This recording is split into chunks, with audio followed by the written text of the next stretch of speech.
bienvenue. Aujourd'hui, on se penche sur une source assez critique sur Mamadi Doumbouya en Guinée. Ça concerne sa prise de pouvoir le 5 septembre 2021 et tout ce qui a suivi. Ce texte parle d'un coup d'État particulièrement violent. Oui, c'est un point qui ressort d'emblée. Notre but, c'est de décortiquer un peu ce que dit ce document, les allégations sur le coup lui-même, sur Doumbouya, son profil et puis ses actions après. Et il y a un truc qui accroche tout de suite.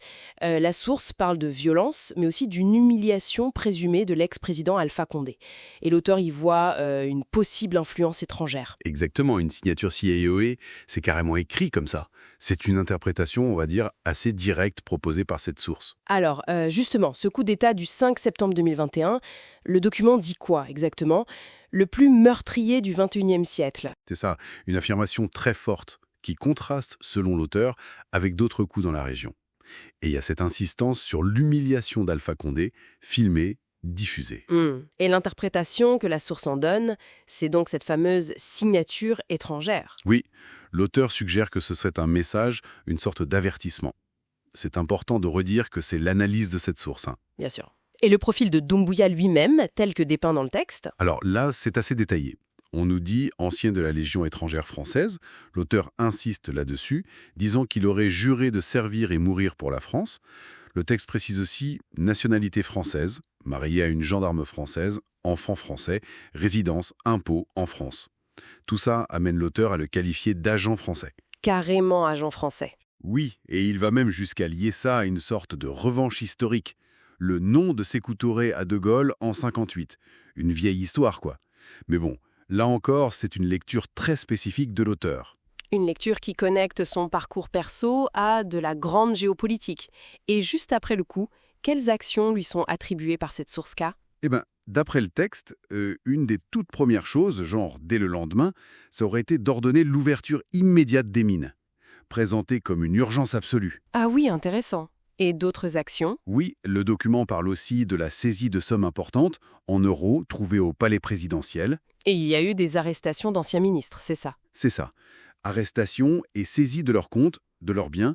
Mais l'auteur, il présente ça non pas comme une vraie lutte anticorruption. Mais plutôt comme un prétexte. Exactement. Un prétexte pour mettre la main sur leurs richesses selon cette source. Et ça nous amène directement aux allégations de corruption et d'enrichissement personnel qui sont assez centrales dans ce texte, j'ai l'impression. Tout à fait, c'est très fort.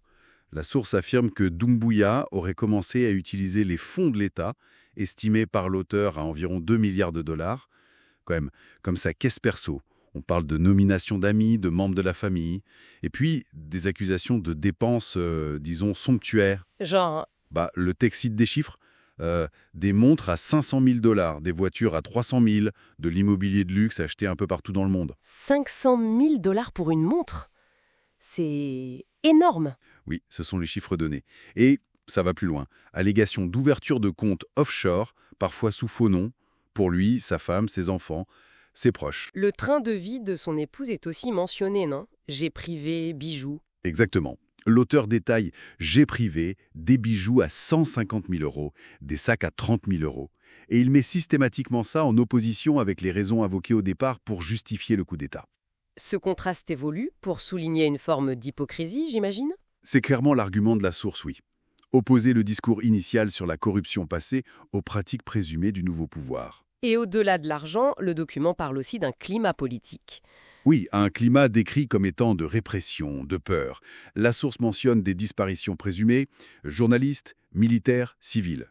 Elle parle aussi de fermeture de médias, d'une ambiance générale de crainte.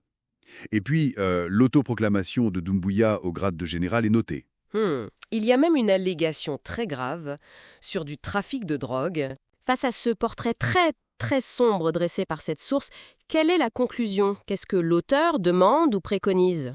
Le texte finit sur une idée de responsabilité. Il appelle à de futures enquêtes, des enquêtes d'envergure, pour traquer et récupérer les fonds qui auraient été détournés, selon lui.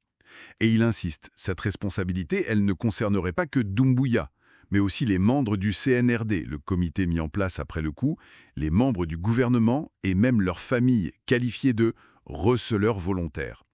L'idée, c'est qu'il faudra rendre des comptes. Donc, pour résumer rapidement ce qu'on a vu dans ce document spécifique, Un coup d'État violent, potentiellement influencé de l'extérieur, selon l'auteur, un dirigeant au parcours lié à la France, toujours selon l'auteur, et puis des accusations très lourdes de détournement massif d'argent public et l'instauration d'un climat de peur. C'est bien ça? C'est tout à fait ça.